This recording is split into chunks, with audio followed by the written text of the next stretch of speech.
নিজের একান্ত ব্যক্তিগত কথাগুলো কাউকে বলা ঠিক নয়, কারণ ঝগড়ার সময় আপনার খুব কাছের মানুষই সেই সব কথা তুলে আপনাকে ক্ষত বিক্ষত করতে পারে। বর্তমান বাজারে সব কিছুর দাম বেড়ে গেছে, কিন্তু দুটি জিনিসের দাম আজও বাড়েনি, বিশ্বাস ও ভালোবাসা। জীবনে যতই ভালো কাজ করুন সবাই একদিন ভুলে যাবে, কিন্তু একটা মন্দ কাজ করুন রেকর্ড হয়ে থাকবে। একটি কুকুরকে 3 দিন খাওয়ান, কুকুরটা আপনাকে 3 বছর মনে রাখবে, কিন্তু একজন মানুষকে 3 বছর খাওয়ালেও সে তার নিজের স্বার্থ ফুরিয়ে গেলে আপনাকে 3 দিনের মধ্যে ভুলে যাবে। খুব মন খারাপ, অসহায় লাগছে, তবে শুনুন, মাথার উপর আপনার ছাদ আছে, শরীরে কাপড় আছে, দুবেলা খেতে পান, আর রাতে ঘুমানোর জন্য জায়গা থাকলে বুঝবেন গোটা পৃথিবীর 75% লোকের চেয়ে আপনি ধনী। পকেটে যদি কিছু টাকা থাকে আপনি আপনার পছন্দ মতো কিছু কিনতে পারেন, যেখানে খুশি যেতে পারেন, তবে জানবেন গোটা পৃথিবীর 20% এর মধ্যে আপনি একজন। দরকার হলে একা থাকুন, তবু দুধ কলা দিয়ে কালসা পোষা বন্ধ করুন। এই দুনিয়ার সবচেয়ে সস্তা হলো পরামর্শ। একজনের কাছে চাইলে 10 জন দিয়ে দেবে, আর সবচেয়ে দামি হলো সাহায্য। 10 জনের কাছে চাইলে একজন হয়তো দিতে পারে। যে আপনার কাছে এসে অন্যের নামে বাজে কথা বলে, সে তো আপনার নামে অন্যের কাছে উল্টা পাল্টা বাজে কথা বলতে পারে। এ ধরনের মানুষ থেকে নিজেকে যত পারেন দূরে রাখুন, তাতে মঙ্গল। জাহাজের চারপাশে জল থাকে, কিন্তু জাহাজ ডুবে না। যখনই জল জাহাজের ভিতরে প্রবেশ করে তখনই জাহাজ ডুবে। ঠিক তেমনি মানুষের চারপাশে খারাপ মানুষগুলো যতই সমালোচনা করো ক্ষতি হয় না। যখনই খারাপ মানুষগুলোকে আপনি আপনার জীবনের অংশ করে নেন, তখনই তারা আপনাকে ধীরে ধীরে ধ্বংস করে দেয়। তাই নিজেকে এই সব মানুষের কাছ থেকে দূরে রাখবেন, ভালো থাকবেন। যদি আপনি কাউকে ভালোবাসেন তবে তাকে মুক্তি দিন। যদি সে ফিরে আসে তবে সে আপনার, আর যদি না আসে তবে সে আপনার ছিল না, আর কখনো হবেও না। 1 বছরের কি দাম তাকে জিজ্ঞেস করুন যে ফেল করেছে। 1 মাসের কি দাম তাকে জিজ্ঞেস করুন যে গত মাসের বেতন পাইনি। 1 সপ্তাহের কি দাম তাকে জিজ্ঞেস করুন যে পুরো সপ্তাহ হাসপাতালেই ছিল। 1 দিনের কি দাম তাকে জিজ্ঞেস করুন যে সারাদিন ক্ষুধার্ত ছিল। 1 ঘন্টার কি দাম তাকে জিজ্ঞেস করুন যে কারোর জন্য অপেক্ষা করেছে। 1 মিনিটের কি দাম তাকে জিজ্ঞেস করুন যে 1 মিনিটের জন্য ট্রেন পাইনি। 1 সেকেন্ডের কি দাম তাকে জিজ্ঞেস করুন যে দুর্ঘটনার হাত থেকে বেঁচে গেছে।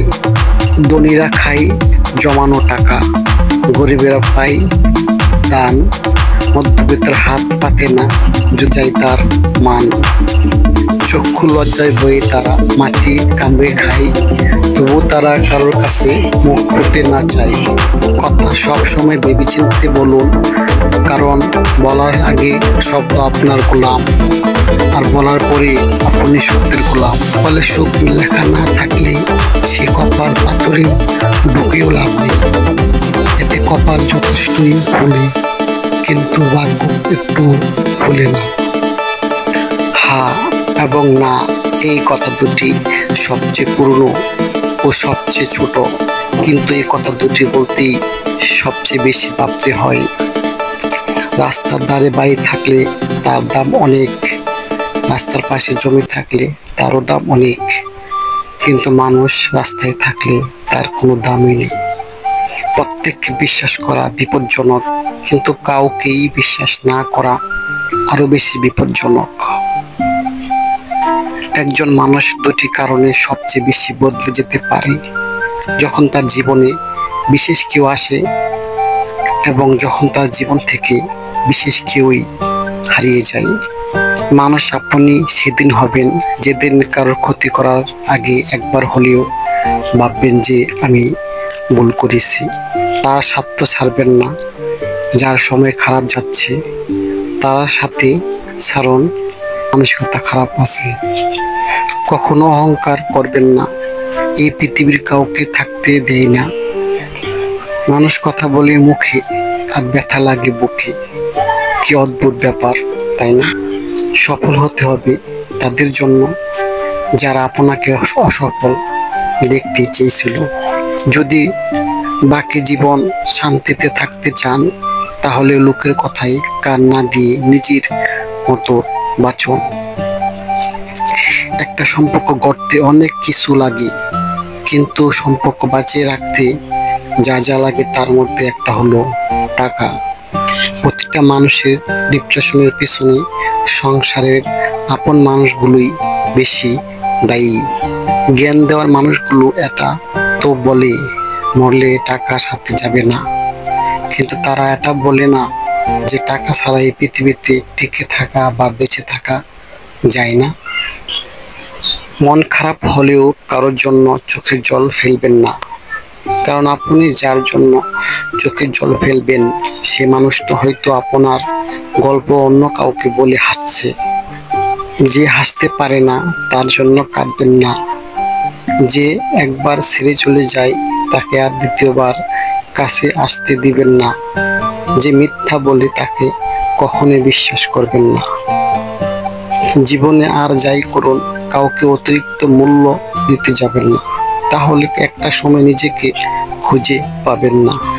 প্রয়োজনের তুলনায় মানুষ বেশি পেয়ে গেলে সেটাকে হজম করতে পারে না। কষ্টটাকে সবসময় লুকিয়ে রাখুন, কারণ যাকে আপনি বন্ধু ভেবে জানাবেন সে আপনাকে দুর্বল ভেবে ঠকিয়ে যাবে। জীবন হলো একটা বই, যারা হাজার হাজার পৃষ্ঠা আপনি এখনো পড়েননি। আসলে জীবনের রাস্তা এতটাও সহজ নয় যতটা সহজ ভাবা হয়। চলতে গিয়ে হাজারবার হোঁচট খেয়ে ফিরে আসতে হয়।